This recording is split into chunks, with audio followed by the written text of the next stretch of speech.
प्रणाम। हम किरण शर्मा, हम मंजू शर्मा अपना चैनल पर स्वागत करै छी। नमस्ते प्रणाम जते दाई माय दीदी भाईजी चाची बहन छी सब बटन के प्रणाम करै छी। सब बटन प्यारा आशीर्वाद देबे। देख हम समाज ज्यादा याद करै छी, हिचकी उठ जाय हम बहुत हम प्यारा दोनों देवरानी जेठानी जा रहल छी। बहुत प्यारा से, बहुत सुंदर, बहुत प्यारा से चुटकुला नहीं झूमर गीत गावा। अहाँ सब जरूर सुनब, कमेंट करके जरूर बताएब गीत केहन।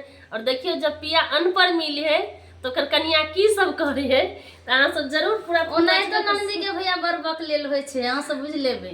नहीं कोनो दुल्हा अपना दिल पर नहीं ले। बहुत प्यारा सा गीत लिखल छी हम, गीत बनेने छी हम सब। बहुत प्यारा सा गीत है, सब जरूर सुनब। सब खास अपना अपना दिल पर नहीं ले गीत छै, और गीत के माध्यम से हम सब कह रहल छी। बहुत प्यारा से गीत छै झूमर। हमर दुल्हा केकरो भैया छै तो हमरो भैया केकरो दुल्हा छै, हम कोनो बात नहीं है। सब कोई अपना अपना दिल पर नहीं ले। तो अहाँ सब जरूर फुल वॉच करके सुनब और कमेंट करके जरूर बताएब कि गीत केहन लागल नहीं लागल। अहाँ सब बहुत प्यारा सा गीत जरूर है, लेकिन अहाँ सब जरूर कमेंट करबै गीत सुनकर गीत केहन लागल। उनका बोलबे छै घर में तो जाय छै दलान में, तो केहन पिया मिलल रहे छै अनपढ़, बहुत सुंदर रहे छै। देखो अनपढ़ पिया एगो एहन होय छै ना कि पढ़लो से ज्यादा काम करे छै। एहन कोनो नहीं छै कि पढ़ले पिया चाहिए। सखी है पिया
पर